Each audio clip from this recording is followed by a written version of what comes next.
Hello everybody, this is Jason Classes. Welcome to Humanities Pro Series. तो आज हम लेकर आ गए हैं आपके लिए वर्ल्ड पॉलिटिक्स का last chapter that is globalisation. Watch this video till end, right. First of all topic checklist आप सबने चेक कर लेनी है. आप देख सकते हैं अंडरलाइन टॉपिक्स हमने इस पूरे वन शॉट एक्सप्लेनेशन वाले पार्ट में कवर करने हैं, राइट. तो पूरी वीडियो को लास्ट तक देखेंगे, right. The first topic is concept of globalization, right? Exactly हम globalization का concept समझेंगे with story, right? NCERT के साथ हम चलेंगे बिल्कुल with story समझेंगे concept of globalization. तो सबसे पहले what is the meaning of globalization? So globalization as a concept fundamentally deals with flow. This is point to be noted, right? Globalisation को मतलब ऐसे आपने समझना है as a concept deals with flow, right. या फिर आप ऐसे भी इसकी या फिर आप ग्लोबलाइजेशन को ऐसे भी डिफाइन कर सकते हैं, globalisation to deals with flow and flow in the form of capital. अब जो फ्लो है ना वो कैपिटल फॉर्म में भी हो सकता है, flow in the form of idea, flow in the form of commodities being traded across the borders, right. कि मतलब जो वर्ल्ड वाइड में जो ट्रेड चलता है ना, राइट, उस पर बेस्ड है ग्लोबलाइजेशन, राइट. पर्सपेक्टिव आप समझ पा रहे होंगे कि ट्रेड व्यापार, राइट. सो जैसे जैसे समय आगे जाता जा रहा है विद टाइम, राइट, बहुत सारा मतलब विद टाइम ग्लोबलाइजेशन का जो मतलब बूस्ट है ना और उसका इम्पैक्ट भी देखने को मिल रहा है, राइट. तो crucial element is the world wide interconnectedness. कई बार वन मार्कर क्वेश्चन आ जाता है कि ग्लोबलाइजेशन का क्रूशियल एलिमेंट क्या है, right. So like interconnectedness that is created sustained as a consequence of these constant flow. इस सारे फ्लो को ना, कांस्टेंट फ्लो को सस्टेन्ड करता है ग्लोबलाइजेशन का ये क्रूशियल एलिमेंट, राइट. कई बार क्वेश्चन आने के चांसेस रहते हैं कि ग्लोबलाइजेशन का क्रूशियल एलिमेंट कौन सा है. वर्ल्ड वाइड इंटरकनेक्टेडनेस गाइस, जिसमें कंट्रीज एक दूसरे से कनेक्टेड होती हैं, राइट. तो आइए इसको थोड़ा और सिंप्लीफाई करेंगे with the help of example, right. Like Janardan, Ramdhari, Sarika, sorry, in तीनों के एग्जांपल की हेल्प से हम समझेंगे कि एग्जैक्टली ग्लोबलाइजेशन का जो कॉन्सेप्ट है वो कैसे कनेक्टेड है, right.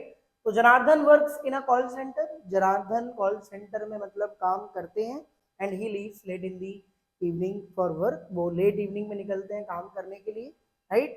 And becomes John when he enter his office. जब वो अपने ऑफिस में एंटर कर जाते हैं तो acquire a new accent and speaks a different language to communicate with his client who are living thousand of miles away. क्या है कि मान लेते हैं मैं जनार्दन हूँ, मैं कॉल सेंटर में वर्क करता हूँ एंड मैं इवनिंग में अपने ऑफिस गया तो मैं मतलब जो ऑफिस की वर्किंग होगी उस पर काम करूंगा. मतलब जो वर्किंग होगी ऑब्वियसली मैं उसी का ही काम करूंगा, राइट. अब जो मेरे क्लाइंट्स हैं वो मेरे से बहुत दूर बैठे हैं बट स्टिल मैं उनको कम्युनिकेट कर पा रहा हूँ अपने कंपनी के बारे में, जिस चीज का काम मैं कर रहा हूँ, राइट, जिस चीज पर मैं डील कर रहा हूँ, आई मीन जनार्दन, राइट. सो भाई कम्युनिकेट कर पा रहा हूँ अलग अलग लैंग्वेजेस में, राइट. अब इस चीज को हम सब ने ग्लोबलाइजेशन से कनेक्ट करना है कि बैठे बैठे हम कम्युनिकेट कर पा रहे हैं, राइट. जो हमारा मतलब जो क्लाइंट है वो हमारे से बहुत थाउजेंड्स ऑफ मील बैठा हुआ है फिर भी. अब सिंगल एग्जांपल नहीं है गाइस, बहुत सारी कंपनीज वर्क फ्रॉम होम भी प्रोवाइड करती हैं, राइट. हमारे मोस्ट ऑफ दी जो यूथ है, अगर हम बात अपने दिल्ली की करें तो मोस्टली मतलब कह सकते हैं कुछ यूथ जनरेशन मल्टीनेशनल कंपनीज में मतलब एम्प्लॉयड है, राइट. कुछ कंपनी जाके वर्क करते हैं, कुछ घर से ही वर्क करते हैं, राइट. तो ये सब कुछ कैसे हो पा रहा है कि मतलब जो इंटरनेशनल लेवल्स की कंपनी है, कंपनी की वर्किंग हम कन्वे कर पा रहे हैं अपने क्लाइंट से बहुत आसानी से with the help of technology. Guys यही तो ग्लोबलाइजेशन का एक तगड़ा इम्पैक्ट है, राइट. एंड नेक्स्ट हम समझेंगे रामधारी के एग्जांपल से कि एग्जैक्टली रामधारी का एग्जांपल ग्लोबलाइजेशन से कैसे कनेक्टेड है, राइट. तो Ramdhari has gone shopping to buy a birthday gift for his 9-year-old daughter, right. Ramdhari uncle ji अपनी बेटी के लिए जो कि 9 ईयर्स की है उनके लिए साइकिल परचेज करने मार्केट में जाते हैं, right. and he has promised her a small cycle and decide to search the market for something he finds affordable as well as reasonable quality, right? तो रामधरी अंकल जी ने प्रॉमिस किया अपनी daughter से कि बेटी मैं आपके लिए मतलब साइकिल परचेज करके ला रहा हूँ, बेटी मैं आपको साइकिल गिफ्ट करूंगा। सो रामधरी मतलब अंकल जी निकलते हैं मार्केट में, फाइंड करते हैं कि मतलब रीजनेबल प्राइस में, अफोर्डेबल प्राइस में मैं साइकिल परचेज कर लूँ, क्योंकि मैंने प्रॉमिस कर लिया है अपनी बेटी से, राइट, अपनी डॉटर से, सिंपल। तो अब इन सब का मतलब क्या है, कर लिया तो यार यार समझो ना guys, it meets his requirement of quality as well as affordability and Ramdhari decide to go ahead with his purchase. जब रामधारी अंकल जी फाइंड कर लेते हैं ना कि मेरे अफोर्डेबल प्राइस में मतलब रीजनेबल प्राइस में साइकिल मिल रही है, राइट, तो वो साइकिल उन्होंने परचेज कर ली एंड देन फिर वो अपनी बेटी को गिफ्ट कर देते हैं, राइट। अब इस चीज में लॉजिक पता है क्या है, लॉजिक ये है कि रामधारी अंकल जी ने जो मतलब साइकिल परचेज करी थी, एग्जैक्टली उसकी जो मैन्युफैक्चरिंग थी ना वो चाइना की थी एंड मार्केटिंग सेलिंग इंडिया में हो रही थी, राइट। तो इसका मतलब है कि अभी हमने देखा globalisation to deals with flow, flow in the form of capital, flow in the form of commodities and idea, right. Goods की, कमोडिटीज की जो मतलब मूवमेंट होती है अक्रॉस द ग्लोब, राइट। तो भाई किसी कंट्री के अंदर किसी प्रोडक्ट की मैन्युफैक्चरिंग और उसकी सेलिंग हमारे कंट्री में, तो ये क्या है, ग्लोबलाइजेशन ही तो है, राइट। यही तो वैश्वीकरण का इम्पैक्ट है, right. Third example Sarika, Sarika is a first generation learner who has done remarkably well throughout her school and college life by working very hard। Sarika ना अपने स्कूल टाइम से बहुत हार्ड वर्किंग थी, मतलब यू नो आप भी वैसे आपने पढ़ा भी होगा एनसीईआरटी में अपने स्कूल्स में कि सारिका मतलब अपने स्कूल टाइम से कॉलेज टाइम में हार्ड वर्किंग थी, मतलब कुछ करना है बस, राइट, उस तरीके से, simple. She now has an opportunity to take on a job. अब सारिका को मतलब एक जॉब अपॉर्चुनिटी मिलती है and begin an independent career, और सारिका अपना इंडिपेंडेंट करियर बनाना शुरू कर देती है, right, which the women of her family had never dreamed of earlier, while some of her relatives are opposed। She finally decided to go ahead because of the new opportunities that have been made available to her generation, right। अब यहाँ पर सारिका से हमें एक चीज समझ में आ रही है, फ्लो ऑफ मतलब flow in the form of people, right, peoples की फॉर्म में भी मतलब ग्लोबलाइजेशन है। कैसे, सारिका मतलब एक ऐसी गर्ल थी जिसको मतलब अपना इंडिपेंडेंट करियर बनाने का ना मतलब एक अपने आप में होता है ना कि ड्रीम होती है मतलब गर्ल्स को भी कि मुझे कुछ करना है, और जब उनकी ड्रीम होती है तो उनके घर वाले या फिर रिलेटिव्स उस चीज को अपोज कर रहे होते हैं। भाई बेटी को लेके जो मतलब कल्चरल कॉन्सिक्वेंसेस हैं वो मतलब आज भी ऑलमोस्ट इंडिया के अंदर ये मेंटालिटी है कि यार गर्ल्स हैं तो बस ठीक है, 12th तक पढ़ा दिया, ग्रेजुएशन तक पढ़ा दिया, बस ठीक है, मतलब गलत है ना यार, गर्ल्स को भी तो आगे बढ़ाना चाहिए, सिंपल। भाई मैं ना दावे के साथ कह रहा हूँ 100 अगर मेल काम कर रहे हैं ना तो 95 फीमेल भी आज के टाइम पे वर्किंग है, राइट। और ये बहुत अच्छी बात होती है कि मतलब मौका मिल रहा है अपनी मतलब अपने करियर को अच्छा बनाने का, और ये बहुत अच्छा मैसेज भी जा रहा है पूरे मतलब इंडिया में और पूरे हर जगह की यार गर्ल्स को सिर्फ घर तक मत रखो, राइट। भाई गर्ल्स की तारीफ जितनी की जाए ना उतनी कम है, और लक्ष्मी लक्ष्मी होती है, राइट, बिल्कुल, राइट। अब देखो मेरे ओपिनियन तो यही कहते हैं कि भाई फ्रीडम देनी चाहिए सबको इक्वली, राइट। तो अब यहाँ पर हमें एक चीज समझ में आ गई कि यहाँ globalisation to deals with flow, flow in the form of capital, flow in the form of commodities, flow in the form of ideas, right. So this was all about the concept of globalization, right। बहुत simple statement बन जाएगी globalisation के meaning की, right. घबराओ मत बिल्कुल भी, बहुत आज के समय से कनेक्टेड ये चैप्टर है, राइट, और लास्ट चैप्टर है वर्ल्ड पॉलिटिक्स का, राइट। तो ताली बजाएंगे कि हमने अपना पॉल साइंस का सिलेबस, राइट, अपने इसी चैनल पर वर्ल्ड पॉलिटिक्स का ओवर कर दिया है, आज ही ओवर हो जाएगा, राइट, हो ही जाएगा, सिंपल। आप वीडियो सुन रहे हो तो इट मीन्स ओवर ही है, राइट। नाउ अब हम समझेंगे causes and consequences of globalisation. तो फर्स्ट ऑफ ऑल ग्लोबलाइजेशन के कारण causes, globalisation usually have positive negative impact, हमेशा पॉजिटिव नेगेटिव इंपैक्ट देखा जाता है, right. Technology remains a critical element, so globalisation is that even though it is not caused by any single factor, सही बात है, single factor पर caused नहीं है ग्लोबलाइजेशन, मल्टीपल फैक्टर पर है, राइट।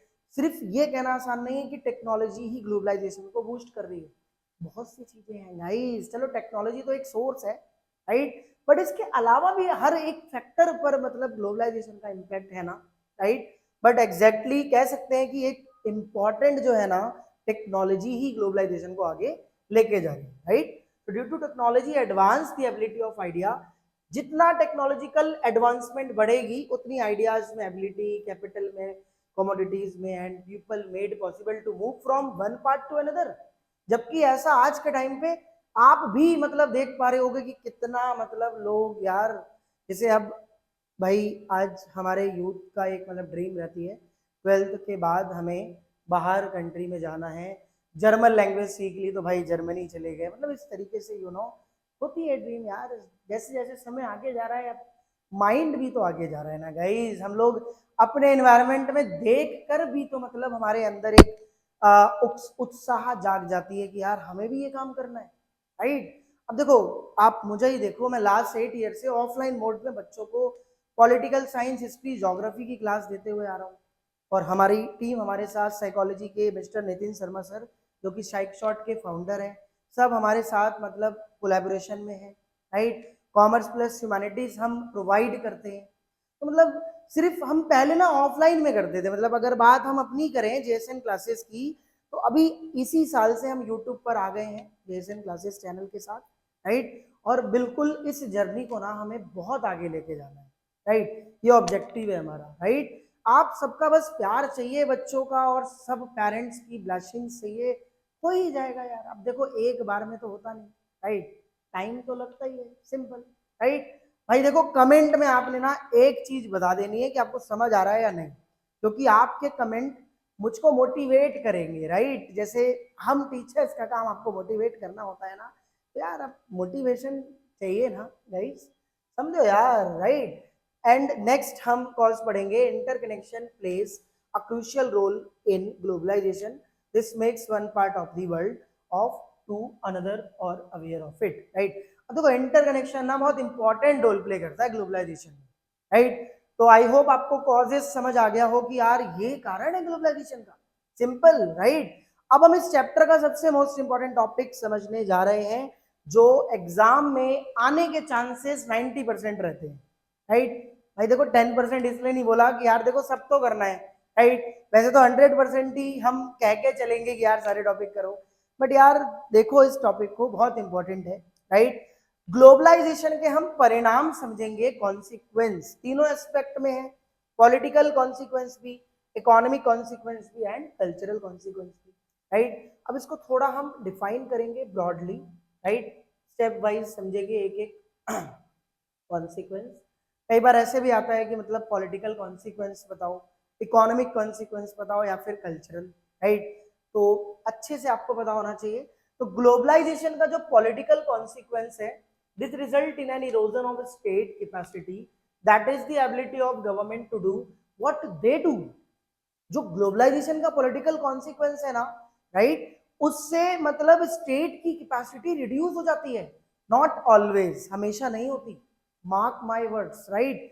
बिल्कुल स्टेट की कैपेसिटी रिड्यूस हो जाती है, गवर्नमेंट मतलब गवर्नमेंट की जो एबिलिटी है कि वो क्या करे, राइट। अब क्या है कि बिफोर इंडिपेंडेंस वेलफेयर स्टेट होते थे, राइट, कंट्रोलर एक होता था। आफ्टर इंडिपेंडेंस पावर शेयरिंग हो गई, वेलफेयर स्टेट से मिनिमलिस्ट स्टेट में कन्वर्जन हो गया, राइट।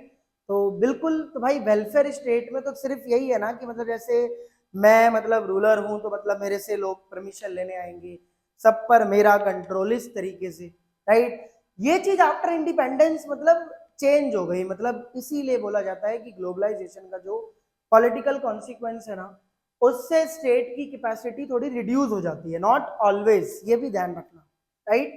तो ऑल ओवर दी वर्ल्ड, अब हम एग्जांपल के साथ समझें तो all over the world old welfare state is now giving way to a more minimalist state, this is point to be noted, right. Welfare state से अब क्या हो गया, मिनिमलिस्ट स्टेट। मिनिमलिस्ट स्टेट में क्या होता है, that perform certain core function, कुछ कोर फंक्शंस पे परफॉर्म करते हैं ये minimalist state, such as the maintenance of law and order, law and order की मेंटेनेंस करना and the security of its citizens, citizens की सिक्योरिटी इंश्योर करना या फिर उनको ध्यान में रखना, ये मतलब काम रहता है। ये कोर फंक्शन होते हैं जिस पर परफॉर्म करते हैं ये सारे मिनिमलिस्ट स्टेट। आई होप आपको समझ आ रहा हो कि हाँ, ग्लोबलाइजेशन का जो पॉलिटिकल कॉन्सिक्वेंस है ना, उससे स्टेट की कैपेसिटी रिड्यूस हो जाती है, नॉट ऑलवेज। बार बार एक चीज बताऊंगा, right. So in place of the welfare state की जगह it is the market that becomes a prime determinant of economic and social priorities, right. Economic priorities और सोशल प्रायोरिटीज, अब क्या है कि मार्केट जो है प्राइम डिटर्मिनेंट बन चुका है इन चीजों का, राइट। क्योंकि वेलफेयर स्टेट में ये चीज नहीं हो पाती थी। मैंने बोला ना कि एक कंट्रोलर, उसके अंडर में सब। अब मार्केट की इकोनॉमी डिवाइड हो गई है guys, public sector, private sectors, तरह तरह के सेक्टर्स आ चुके हैं। अब यहाँ पर गवर्नमेंट की भी थोड़ी सी इन्वॉल्वमेंट मैं कह सकता हूँ डिसीजन लेने में, अपने में, वो भी, उसमें भी रिडक्शन देखा गया है, राइट। बिल्कुल भाई। अब देखो क्या है कि प्राइवेट सेक्टर्स तो अपने हिसाब से चलता है। अब इंडिया ने तो mixed economic model of development को अडॉप्ट कर रखा है, राइट। आप सब जानते ही हैं, राइट। अब इस चीज को हम पॉलिटिकल कॉन्सिक्वेंस में इसलिए ला रहे हैं क्योंकि पॉलिटिकल एजेंडा है गाइस, राइट। अब कोई कंपनी स्टेब्लिश होगी तो भाई एक राजनीतिक एजेंडा आएगा ना, मतलब गवर्नमेंट की, मतलब देखी जाएगी ना सारी चीजें कि हाँ वो परमिट कर रही है या नहीं, right. So at the same time globalisation does not always reduce state capacity, right. At the at the same time globalisation does not always reduce state capacity. अब देखो क्या है कि मैंने बोला कि हमेशा स्टेट की कैपेसिटी रिड्यूस नहीं होती, राइट। ये भी बात आपने ध्यान में रखनी है, राइट। तो अब हम पॉजिटिव इंपैक्ट की अगर बात करें तो globalisation does not always reduce state capacity, बिल्कुल हमें पता चल गया, हमेशा स्टेट की कैपेसिटी रिड्यूस नहीं होती। वाई? क्यों? अब घर में मेहमान आएंगे तो भाई हम उनके हिसाब से चले, वहां हमारी भी तो प्राइवेसी होगी ना। अब मेहमान हमारे लिए हैं तो मेहमान नवाजी हम करेंगे, या वो बोलेंगे कि नहीं ये वाला फैन इधर होना चाहिए, ये एसी इधर होना चाहिए, नहीं ना, right. So primacy of the state continues to be the unchallenged basis of political community. कई बार मतलब गवर्नमेंट की ना, मतलब प्राइमेसी देखी जाती है। जैसे लेट से एक और एग्जांपल लिखेंगे हम, G20 की मीटिंग में बाहर की कंट्रीज आई, तो हमने, इंडिया ने होस्ट किया था G20 last year, you know very well, right. तो इंडिया अपने अकॉर्डिंग सारी चीजें मैनेज कर रहा था ना, राइट। मेहमान नवाजी करनी कैसी, सिंपल, राइट। तो हमेशा स्टेट की कैपेसिटी रिड्यूस नहीं होती, मतलब कुछ मामलों में, मतलब जो गवर्नमेंट होती है ना उसकी प्राइमेसी मैटर करती है, मतलब उसके डिसीजन से आगे नहीं जाती कार्रवाई, सिंपल, राइट। अब जैसे प्लानिंग एंड डेवलपमेंट वाले चैप्टर में हमने एक टॉपिक बहुत अच्छे से क्लियर किया था, politics of plan development, planning and development वाले में, कि देखो डेवलपमेंट से जुड़ा हुआ डिसीजन हम लेफ्ट नहीं छोड़ सकते सब कुछ प्राइवेट एक्टर्स पर। अब वहां पर गवर्नमेंट का डिसीजन मैटर करता है, राइट। अब हमारे कंट्री में मिक्स इकोनॉमिक मॉडल है, थोड़ा सा और डेप्थ में जाएं तो यार पब्लिक और प्राइवेट दोनों सेक्टर्स की इंपॉर्टेंस है, बट गवर्नमेंट यहाँ पर डिसीजन लेती है फाइनल। बेशक वो एडवाइस ले ले किसी से भी, इकोनॉमिस्ट से, इन्वायरमेंटलिस्ट से, या फिर किसी से। थोड़ा डेप्थ में समझो गाइस, थोड़ा डेप्थ में समझो, सिंपल। अब देखो क्या है कि पॉजिटिव इंपैक्ट में एक चीज और आ सकती है कि state receive sent as a consequence of globalisation with enhance technology available. जितनी ज्यादा टेक्नोलॉजी की अवेलेबिलिटी बढ़ती जा रही है उतना मतलब स्टेट को ना बूस्ट भी रिसीव हो रहा है ग्लोबलाइजेशन का, ये भी पॉलिटिकल कॉन्सिक्वेंस का इम्पैक्ट है। स्टेट मतलब यहाँ पर स्टेट का मतलब नेशन से, अब स्टेट की कैपेसिटी मतलब यहाँ पर स्टेट का यही है, नेशन, एक country, right. State collect data about its people and is able to rule better. क्या है कि अब टेक्नोलॉजी की हेल्प से ना कोई भी कंट्री है तो डेटा कलेक्शन में उसको बहुत आसानी हो पा रही है, राइट। पहले क्या होता था, जनगणना जब होती थी ना तो घर घर डोर टू डोर जाते थे सर्वेयर, नंबर ऑफ पर्सन कितने हैं लिखने में सालों भी लगा जाते थे, मतलब ईयर्स, सिंपल। अब क्या है कि with the help of technologies ये काम और आसान हो गया, मतलब ये कह सकते हैं कि अर्लियर से नाउ जो टाइम है अब का बहुत अच्छा हो चुका है, सिंपल। तो पॉलिटिकल कॉन्सिक्वेंस हमने दोनों पॉइंट पर समझना है, मतलब पॉजिटिव इंपैक्ट के साथ भी, राइट। और ये भी समझना है कि स्टेट की कैपेसिटी रिड्यूस होती है, right. For example welfare state to a minimalist state, right. I hope आपको पॉलिटिकल कॉन्सिक्वेंस अच्छे से समझ आ गया हो। देखो भाई, मैं ना जब तक डेप्थ में नहीं जाता मुझे मजा नहीं आता, मतलब ऐसे ही मैं पढ़ाता हूँ, राइट, कि बच्चे को ना मतलब पूरी इंफॉर्मेशन मिल जाए और ऐसे मिल जाए कि वो बनाकर अपने आप लिख पाए, राइट, कि राजनीतिक परिणाम ग्लोबलाइजेशन का ये है, पॉलिटिकल कॉन्सिक्वेंस, राइट। अब देखो हम इंडिया में रहते हैं तो यार हिंदी इंग्लिश दोनों में बैलेंस करके चलेंगे, राइट। अब बात करें इकोनॉमिक कॉन्सिक्वेंस की तो जरूर इकोनॉमिकली ही बात होगी इसमें, ऑफ कोर्स, राइट। तो economic globalisation involve many actors, कई एक्टर्स इसमें इन्वॉल्व रहते हैं, like World Bank, WTO, IMF. World Bank का काम रहता है डेवलपिंग कंट्री को लोन्स वगैरह प्रोवाइड करना, WTO trade organisation world, right. IMF international level पर मतलब मॉनेटरी फंड, फाइनेंस या फिर इकोनॉमिक हेल्प करना पूरे इंटरनेशनल लेवल पर, right. As these institution determine economic policies across the world, ये सारे मतलब इंस्टीट्यूशन डिटरमाइन करते हैं इकोनॉमिक पॉलिसीज पूरे वर्ल्ड में, यही इकोनॉमिक कॉन्सिक्वेंस है। अब इकोनॉमिक कॉन्सिक्वेंस नेगेटिव भी है, सेफ्टी नेट को भी ध्यान में रखा जाता है, अब इसमें नेगेटिव पॉइंट भी मतलब देखे जाते हैं, राइट। खैर, anyway anyway economic globalisation usually involve greater economic flow, usually greater economic flow में इन्वॉल्व होते हैं, right, among different countries of the world, जितनी भी वर्ल्ड की अलग अलग कंट्रीज है, राइट, उनमें जो भी इकोनॉमिक कह सकते हैं फ्लो है, some of this is voluntary, कुछ वॉलेंट्री होते हैं, and some forced by international institutions, कुछ मतलब फोर्स्ड होते हैं बाय इंटरनेशनल इंस्टीट्यूशंस के, ये जितने इंटरनेशनल इंस्टीट्यूशंस हैं, economic institution, right, I tell you economic consequences, इस कंटेक्स्ट पे ही होगी बात, अब जो टॉपिक होगा ना उसी के कंटेक्स्ट से आपने कनेक्ट करके समझना है guys, right. And then globalisation has involve greater trade in commodities, greater trade involve है कमोडिटीज के अंदर पूरे वर्ल्ड में, राइट। अब आप देखो to deals with flow, flow in the form of commodities, याद करो अंकल जी को, रामधारी अंकल जी को, राइट, जो साइकिल वो मार्केट से परचेज करने गए, राइट, उसकी मैन्युफैक्चरिंग चाइना और सेलिंग मार्केटिंग इंडिया में। अब उससे लास्ट ईयर बर्थडे पे एक चीज और है, आपको मैं बता देता हूँ, मेंशन नहीं है बट फिर भी, बारबी डॉल गिफ्ट करी थी रामधारी अंकल ने, अपनी अंकल जी ने, भाई रिस्पेक्ट करेंगे, अपनी बेटी के लिए, राइट। अब उस बारबी डॉल की मैन्युफैक्चरिंग यूएसए की थी, सेलिंग इंडिया की, तो मतलब यही सब चीजें हैं यार कि greater trade involve in commodities across the globe, now it has reduce the restriction on import of one country to another country. अब क्या है कि ये बात तो समझ आ रही है कि ग्रेटर में इन्वॉल्वमेंट है, ग्लोबलाइजेशन का इम्पैक्ट अच्छा है ट्रेड के परस्पेक्टिव से, बट हाँ इंपोर्ट पे जो रेस्ट्रिक्शंस लगते थे ना वो अब रिड्यूस कर दिए गए हैं, मतलब हटा दिए गए हैं या कम कर दिए गए हैं, मतलब अब यहाँ पर एक बात और समझनी है कि जो इंपोर्ट पर रेस्ट्रिक्शंस लगती थी ना, राइट, उन सभी रेस्ट्रिक्शंस को नाउ इट हैज रिड्यूस, कम कर दिया गया है जब से इकोनॉमी लिबरलाइज हुई है। जैसे बात अगर हम न्यू इकोनॉमिक पॉलिसी की करें इंडिया के परस्पेक्टिव से, 1991 के बाद आप सब जानते ही एज यू ऑल नो कि ट्रेड बैरियर्स जो मतलब मिलते थे इंपोर्ट्स पे, राइट, वो सब एलिमिनेट कर दिए गए हैं, मतलब पहले रेस्ट्रिक्शंस लगाई जाती थी इंपोर्ट पर एक कंट्री से दूसरे कंट्री पर, अब क्या है कि वो रेस्ट्रिक्शन को थोड़ा रिड्यूस किया गया है, ये भी एक इकोनॉमिक कॉन्सिक्वेंस है, राइट।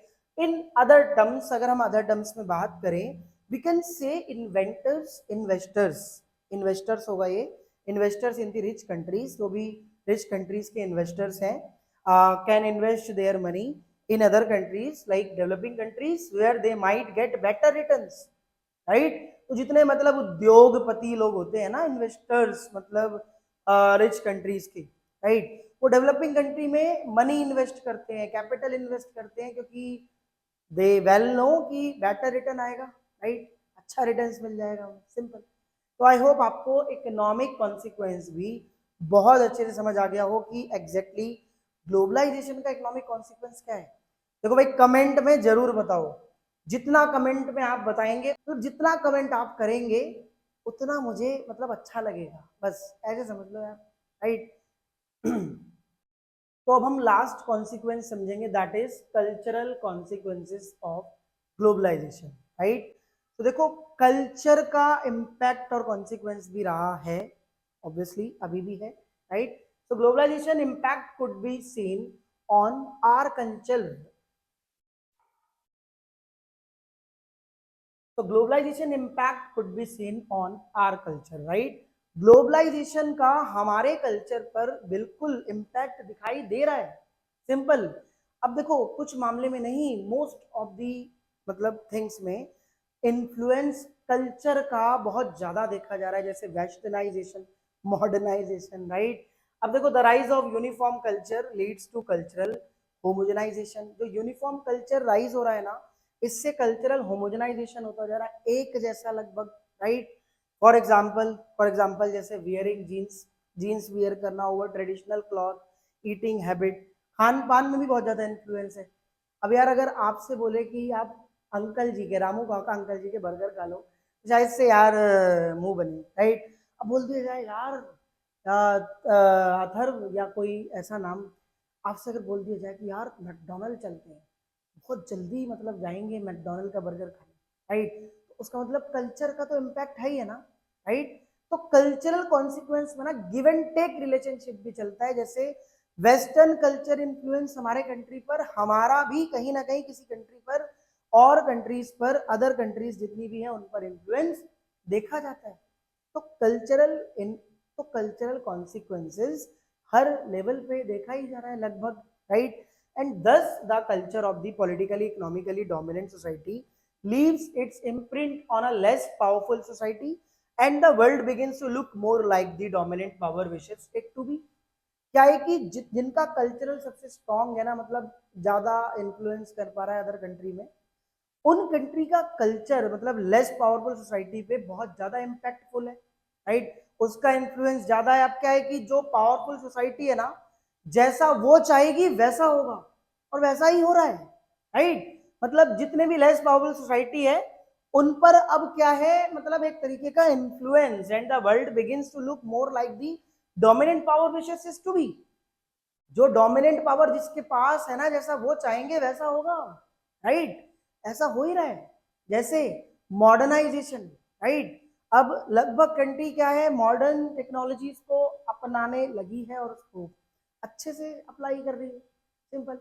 अब हम सभी हैं यार, जैसे मान लो खाने की बात करें तो नॉर्मल फंक्शंस में भी हम बहुत सारी डिशेस इंटरनेशनल लेवल की भी रखने लगे, राइट।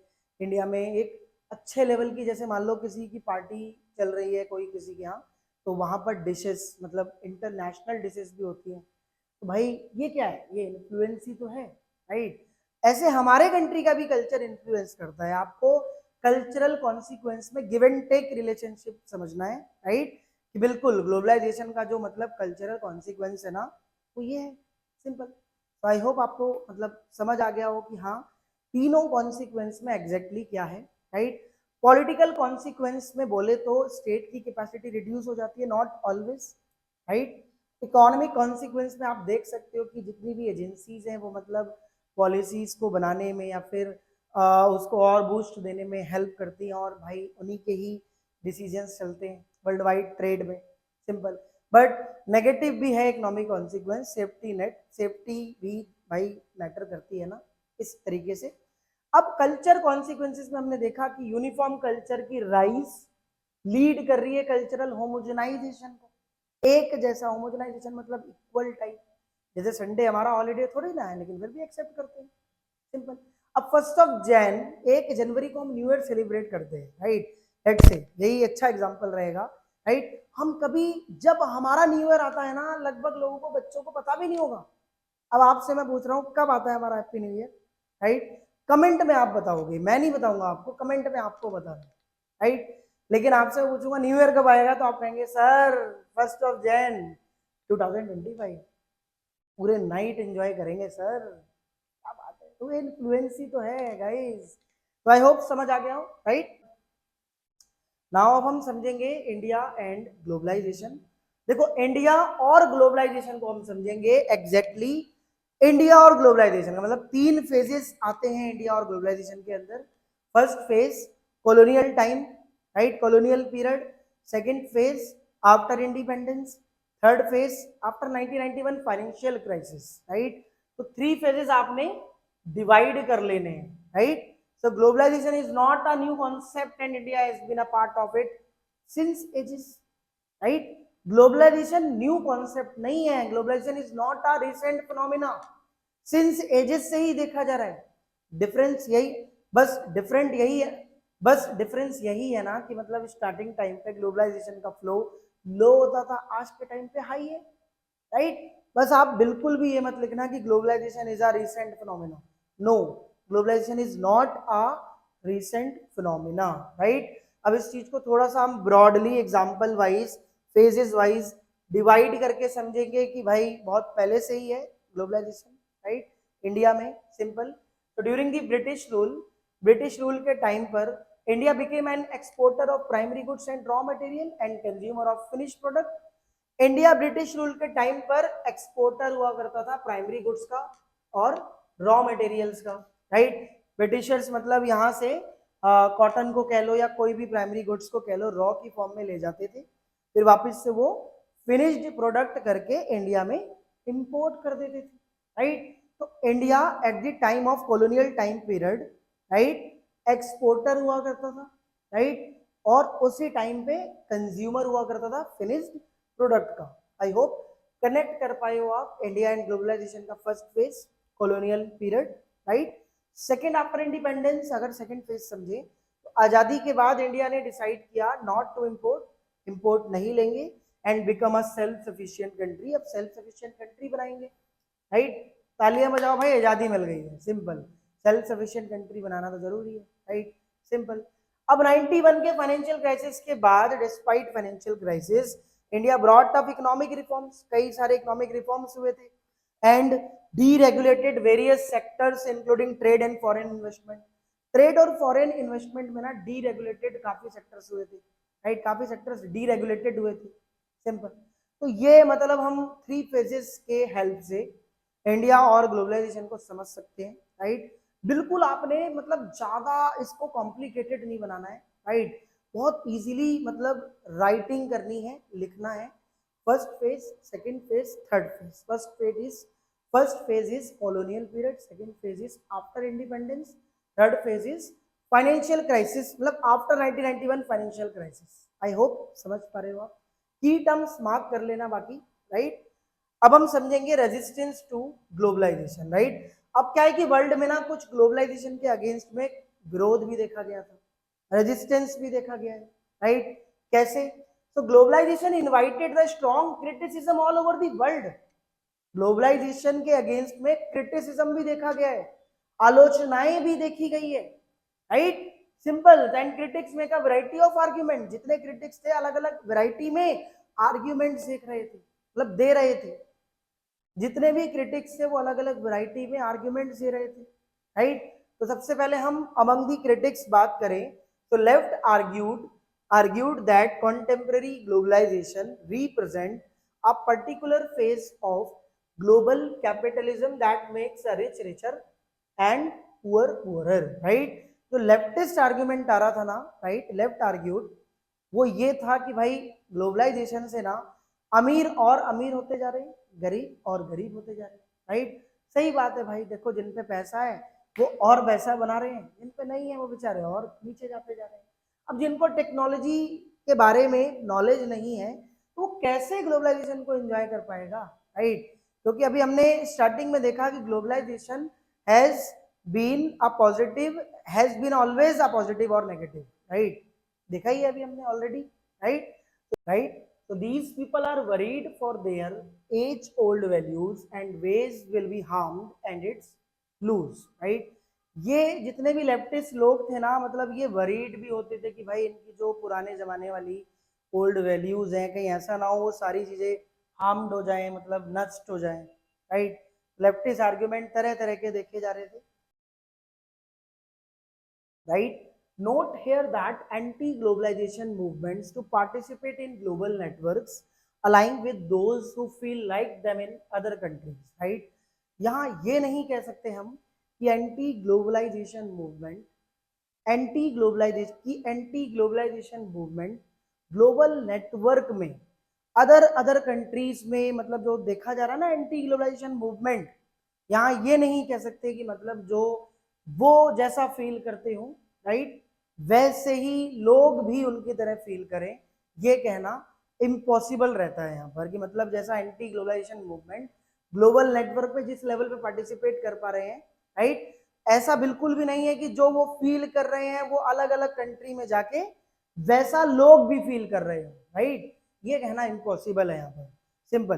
तो द वर्ल्ड सोशल फोरम, इसी सब सिचुएशन को देखते हुए WSF is another global platform, मतलब एक अनदर ग्लोबल प्लेटफॉर्म देखा जाता है WSF, which brings together a wide coalition composed of human rights activists, environmentalists, labor, youth and women activists opposed to neoliberal globalization। मतलब जिस जिस सेक्शन से, जिन जिन लोगों से नियोलिबरल ग्लोबलाइजेशन के अगेंस्ट अपोज्ड देखा जा रहा था या फिर इसके खिलाफ प्रोटेस्ट देखा जा रहा था, राइट, उन्हीं सिचुएशन को देखते हुए WSF एक अनदर ग्लोबल प्लेटफॉर्म की फॉर्मेशन होती है, राइट। अब WSF की मीटिंग कब हुई, कहाँ हुई, इस पर क्वेश्चन आने के चांसेस रहते हैं, राइट। जैसे फर्स्ट मीटिंग कहाँ हुई थी, ब्राजील के अंदर 2001 में, फोर्थ मीटिंग मुंबई में 2004 के अंदर, सेवेंथ मीटिंग भाई केन्या में 2007 के अंदर, मतलब नैरोबी केन्या, राइट, मतलब फुल इंफॉर्मेशन आपको पता होनी चाहिए। And then latest meeting Nepal February 24, right. Then where में क्वेश्चन आने के चांसेस रहते हैं, WSF की मीटिंग कहाँ पर हुई थी और कब हुई, राइट, ये भी क्वेश्चन आने के चांसेस रहते हैं, राइट। तो आई होप आपको रेजिस्टेंस समझ आ गया हो ग्लोबलाइजेशन के अगेंस्ट में, एक मतलब विरोध, लेफ्टिस्ट आर्ग्यूमेंट, राइट। बहुत वरीड हो गए थे कि मतलब ओल्ड वैल्यूज खत्म हो रही है, नष्ट होती जा रही है भाई सारी पुरानी सोच, राइट। तो ऑफकोर्स सी बात है यार, देखो वर्ल्ड में रेजिस्टेंस देखा गया तो इंडिया में भी देखा ही जाएगा, राइट। तो ऑफकोर्स सी बात है यार, अब ग्लोबलाइजेशन के तो पॉजिटिव नेगेटिव दोनों इम्पैक्ट देखे जाते हैं ना, राइट। अब हम देखेंगे India resistance to globalisation, India के अंदर रेजिस्टेंस ग्लोबलाइजेशन के अगेंस्ट में, right. So there have been left-wing protests to economic liberalization voiced through political parties as well as through forums like the Indian Social Forum, right? देखो यहाँ पर जो Indian social forum है ना, right, या फिर लेफ्ट विंग प्रोटेस्ट करता है किस चीज को लेके, इकोनॉमिक लिबरलाइजेशन को लेके, वॉइस उठाता है पॉलिटिकल पार्टी के थ्रू या फिर किसी कह सकते हैं फोरम्स के थ्रू, ऑर्गेनाइजेशन के थ्रू आवाज उठाता है, राइट, लिबरलाइजेशन के अगेंस्ट में, इकोनॉमिक लिबरलाइजेशन के अगेंस्ट में, राइट। तो ये भी एक टाइप का रेजिस्टेंस हुआ, ये भी एक टाइप का रेजिस्टेंस हुआ, राइट, इंडिया में, राइट। तो trade union of industrial workforce as well as those representing farmer interest have organised protest against the entire of multinational, right. जितने ट्रेड यूनियंस थे ना, इंडस्ट्रियल वर्कफोर्स एंड उसी के साथ जो भी फार्मर्स के इंटरेस्ट थे या जो भी किसान थे, सब मिलके प्रोटेस्ट ऑर्गेनाइज करते हैं, राइट। किसके अगेंस्ट में, एंट्री ऑफ मल्टीनेशनल जो कंपनी आती जा रही है ना, राइट, उसके खिलाफ। ये एक रेजिस्टेंस आपको देखने को मिल रहा है इंडिया में, मतलब ग्लोबलाइजेशन के अगेंस्ट में विरोध, सिंपल, इनके जरिए, simple. And the patenting of certain plants like Neem bye American and European firms, right. देखो अमेरिकन यूरोपियन की फर्म्स ने ना नीम का पेटेंट भी ले लिया इंडिया में, right, has also generated considerable opposition, simple. भाई देखो नीम का पेटेंट अमेरिकन ने ले लिया और उससे कोई प्रोडक्ट बनाया, वापस से फिर उसको ब्रांडिंग कर दी, तो इसके भी खिलाफ रेजिस्टेंस देखा गया, right. This has taken the form of objecting particularly to various cultural influence, right. अब देखो एक और रेजिस्टेंस देखा गया जो कि अलग अलग कल्चरल इन्फ्लुएंस देखा जा रहा था ना, अलग अलग चीजों का। अब संडे कोई हमारा हॉलीडे थोड़ी ना है, स्टिल हम लोग एक्सेप्ट करते हैं जैसे आज संडे है, राइट, इस तरीके से, राइट। जैसे ranking from the availability of foreign TV channel provided by cable network, अब केबल नेटवर्क के through foreign TV channels provide हो रहे हैं, सेलिब्रेशन ऑफ वैलेंटाइंस डे बहुत अच्छा एग्जांपल है, राइट। अब भाई हम मतलब आज का यूथ ना इसके खिलाफ विरोध करेगा ही नहीं, वही करेंगे कि भाई जो जिन्हें लगता है कि यार ये तो गलत है, और westernisation of the dress taste of girls student in schools and colleges, western cloth, right, उस पर भी कई सारी बातें हो रही हैं कि भाई उनका इतना तगड़ा इन्फ्लुएंस है कि हम लोग अपना कल्चर बैकग्राउंड भूल गए हैं उनके आगे, इसके खिलाफ विरोध है। अब यार देखो कपड़ों में ना बुराई नहीं होती, राइट। अब यार देखो कपड़ों में खराबी नहीं होती, सोच में खराबी होती है, राइट। मानते हो ना इस चीज को? Simple, right? तो देखो यार, जैसे जैसे विद टाइम समय आगे जाता जा रहा है, टाइम के साथ साथ सिग्निफिक, अब यार देखो जैसे जैसे समय चेंज हो रहा है ना, वैसे हमें भी तो चेंज होना पड़ेगा guys, right? So this was all about the globalisation. I hope बहुत अच्छे से समझ आ गया, राइट? कुछ भी नहीं है इस चैप्टर में। What is the meaning of globalization? Globalization to deals with flow.